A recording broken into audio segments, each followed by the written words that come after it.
My grandmother was born near here, near Spencer Mountain, in 1871, and she began working in the mill when she was 10 years old.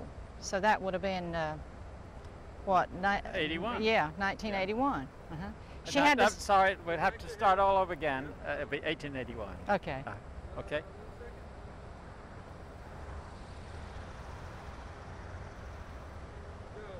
Okay. My grandmother was born near here, near Spencer Mountain, in 1871, and she began working here at this mill in 1881 when she was 10 years old. She had to stand on a box to reach the spindles. And this is where she met my grandfather, and they were married, and their first child was born here in 1891. Did she tell you anything about what it was like to work in the mills? I don't recall anything that she told me in particular, except that she would have to stand on the box to reach the spindles, to put up her ends, you know. But I think there was a lot of child labor during that time, and other children, her friends, worked in the mill. When did you first work in the mills? When did I first work in the mill? 1947. When did you first start working in the mills? In 1947. They offered a class at school that taught us how to loop, and I took the class. And then they hired us when we had taken the class for the 9 months during school. How old were you then? I was 18. No, I was 16. You could go to work when you were 16, yeah. Did you look forward to that being your future? Well, there wasn't really a lot of things around here to do except work in the mill. We didn't have a lot of opportunities in this area. When did that change for you? In 67, about 1967. After Gaston College built, I went to college there and went to work in a different profession. So you really had a second career in right. Kind of in midlife. In midlife. Well, we're finding that's true of so many of the textile workers we talk with. That in some ways, when the mill turned down, they realized there were other possibilities.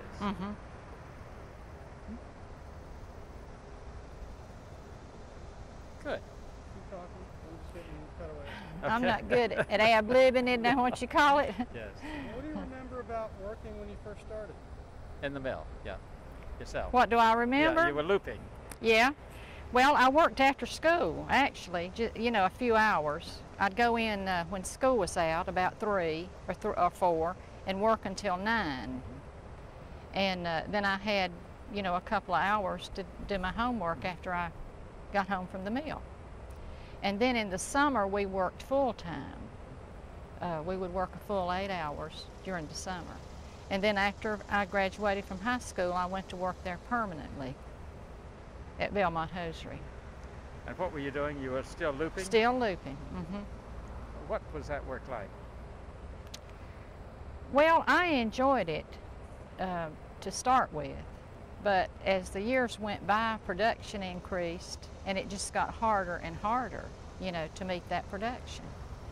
And I was working to start with on socks, putting the seam in the toe of a sock, and I would go, in the evenings, I would go back up to the mill and practice on the hosiery machine, because I wanted, it paid a little bit more, and I wanted to get on the hosieries, you know.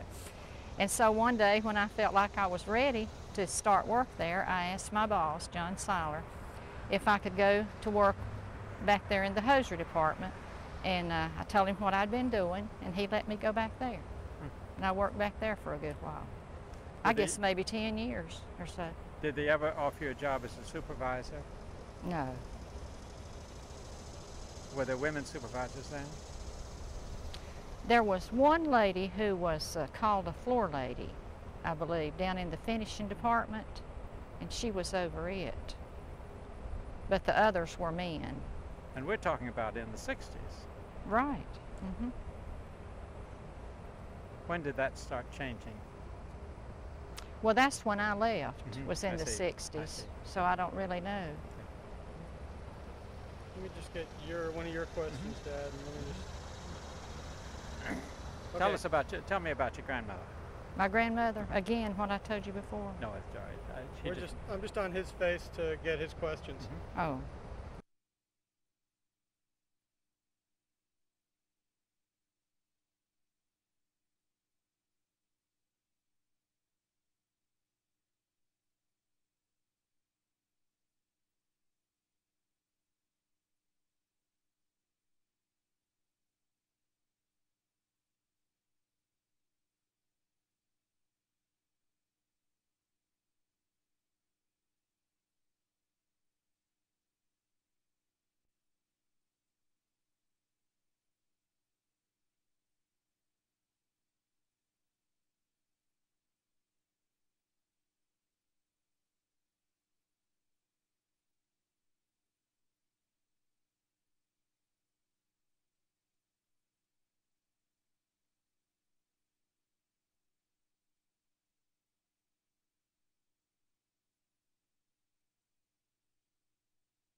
Ready.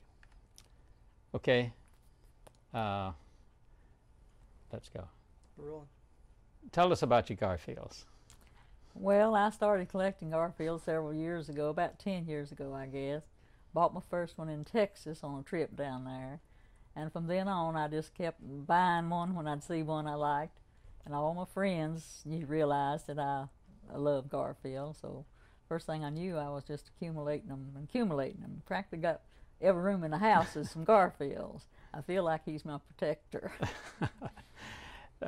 Tell us about when you started working in the mills and about the Eagle Mill Village. Well, my family moved there in 1923. And I'm sorry, just mention Eagle, when my family moved to the Eagle. Oh, my family moved to the Eagle in 1923, and it hadn't been started a year yet. And I wasn't old enough, of course, to go to work then, and physically I wasn't able to either. And my brothers and sisters and my mother worked in the mill, and we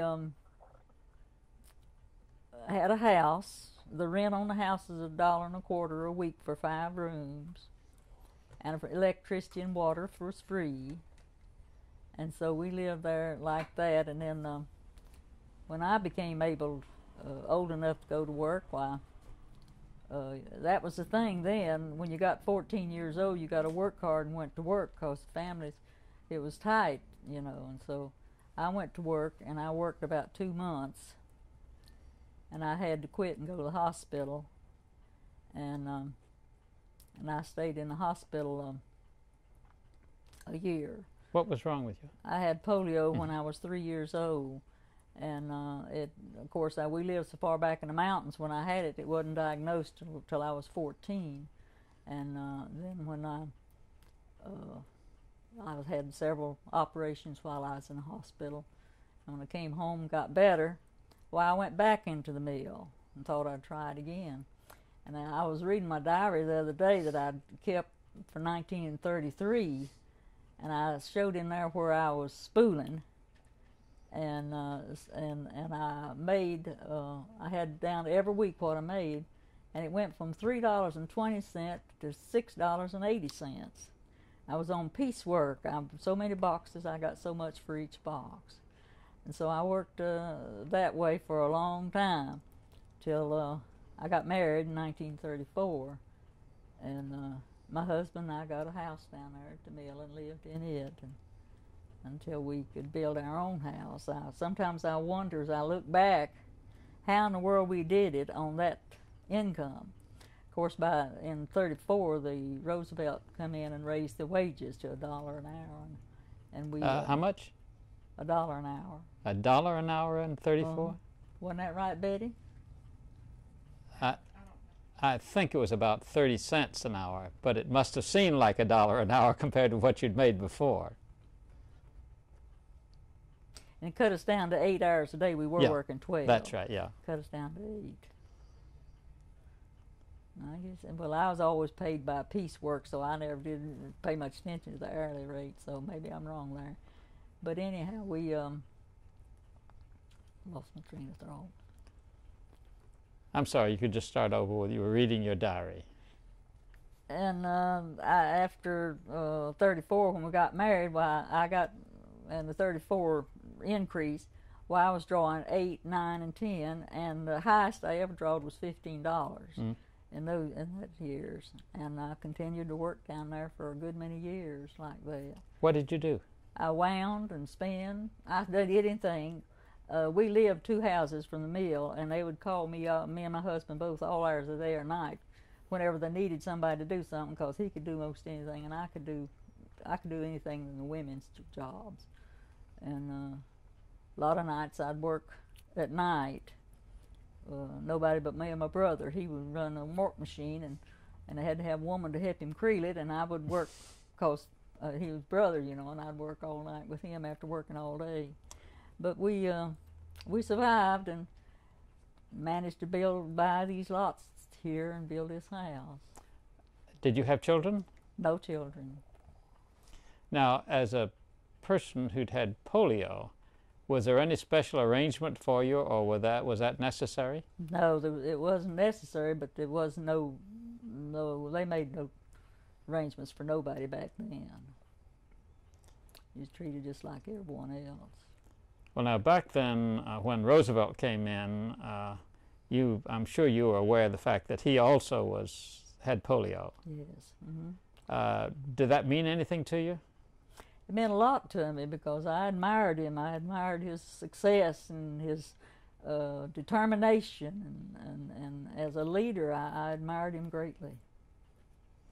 Well, one of the things that, as you know, we're interested in is the things that happened here in 1934. There was a great big, there was an attempt to organize a union here, which Roosevelt encouraged, and there was a strike here. Do you remember that in '34? Yes, I remember it. When it first started to strike, we were here, and we went out of the mill. I think the whole mill went out. I'm not sure about that.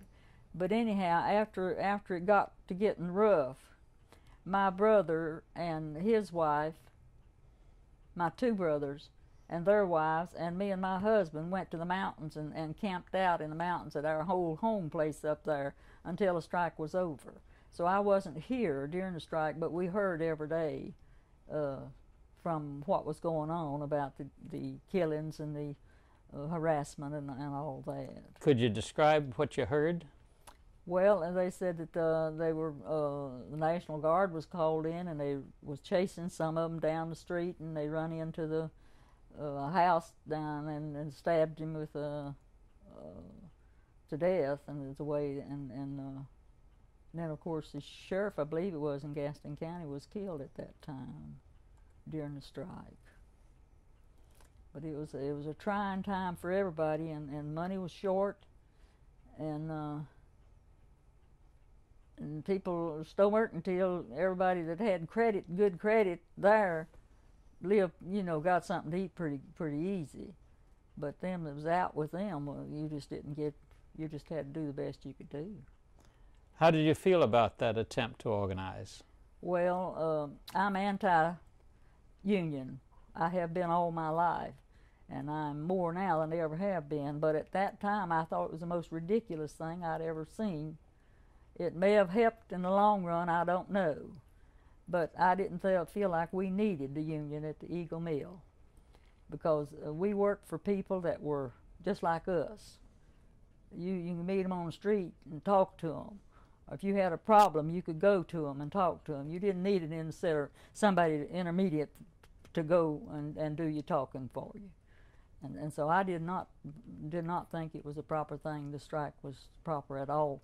And they tried their best to force us to join the union, threatened us and everything before we left, and none of us would join the union. Who were they? The people that came around and was I don't know who. They'd get leaders in the mill, and some of them I knew that worked in the mill, and they'd come and try to pressure us into it. And then some of the outsiders that come in to organize it would do that. Did you ever go to any of the meetings that they had? No, sir. No, sir. Because you're describing something that is very vivid in some people's memory, and we're getting different kinds of reports. That's why I was wondering if you went to the meeting. I never went to the meeting. Mm-hmm. I was not union orientated at all. I did not believe in a union at all. Now, you said you worked with people who were like yourself, so you could speak to them on the street. Could you talk about that? And if you don't mind, I wonder if you'd give us some names. Well, Mr. R.L. Stowe and Mr. S.P. Stowe. I believe R.L. owned the Eagle at that time. Or Jim Stowe, I believe, owned it. Mr. Jim Stowe owned the Eagle at that time. And he was just as common as anybody else. You talk to him anytime you wanted to. Go to his office and talk to him. But, could you recall any specific times that could give us a feeling of what it was like to talk to Mr. Stowe? Well, I didn't do it personally, but I knew others that did go and talk to him about it and the situation, and and how, their needs and everything. You see, one of the reasons we're asking that is that, for example, we just went up to Blowing Rock and talked with Joe Lineberger, who was a mill owner, and he told us that he could go into the mills, and now we're trying to get workers to explain from the other side what it was like. Well, when they come through the mill, they was just one of us, just spoke to us and asked us how we were and how we're doing. They were just ordinary people. Did you see them outside at any time? Well, we'd see them uptown or around something like that, but as far as socializing with them, of course we didn't do that. Now, you mentioned baseball. Tell us about baseball. Well, the Eagle Mill had a team, and we were real proud of the guys, too. And they organized their team, and they had the mill company helped them some with their expenses. And they would go and play at different places, Clover, South Carolina, Kings Mountain, around everywhere else some other mill had a team, they'd go and play. And they played good, and some of them were real good players at that time, I thought. Now, we talked to a fellow the other day, maybe he was just bragging, but he said that he got fired for drinking, but he was such a good ball player, they let him come back. Would that kind of thing have happened in your mill? I don't know. I expect it would, because they was pretty hip on baseball back then. I expect it would. Were they strict about drinking? Well, they were strict about any disruption or disturbances on the village where the people lived. But I never had any contact much with drinking. What would happen if people would misbehave in the village? Would they have to leave? If it got bad enough, they would. I don't know of any instances of anybody being put off. Pretty decent people lived over there. But do you remember any evictions? I can't remember a single one. They may have been, but I don't remember. It just didn't, so far as you know, it didn't happen. As far as I know, it didn't happen. What's your favorite memory of the Eagle? I mean, obviously people had very strong feelings because we got it the other night when we were at the reunion. But I was just wondering if, particularly as a young person, what's your strong memory? Well, I think the club that Mrs. Stowe helped us to organize, the Ladies' Aid Club. Now, Mrs. Stowe was the owner's wife, and she sponsored us, and we organized this club. And they gave the mill company gave us a clubhouse right in the center of the mill village, and we met. I don't know whether it was once a month or once every 2 weeks, and we did a lot of good. We took care of this any need that anybody needed as far as we could, and we paid a little bit of dues and kept a little bit of money, and I enjoyed that as much as, and that stands out in my memory as being one of the highlights of the Eagle Mill because of what I can remember us pounding newlyweds or pounding somebody that the husband or the breadwinner had been out of work for a long time. You're going to have to explain what pounding is. Pounding is when everybody takes a pound of something and give a pound of meat, a pound of pinto beans, a pound of potatoes, but not limited to 1 pound, of course. But that's what they called a pounding back then. And we did that quite a bit when it was needed. And what was the name of your club? The Ladies' Aid Club. And it had nothing to do with the church? No.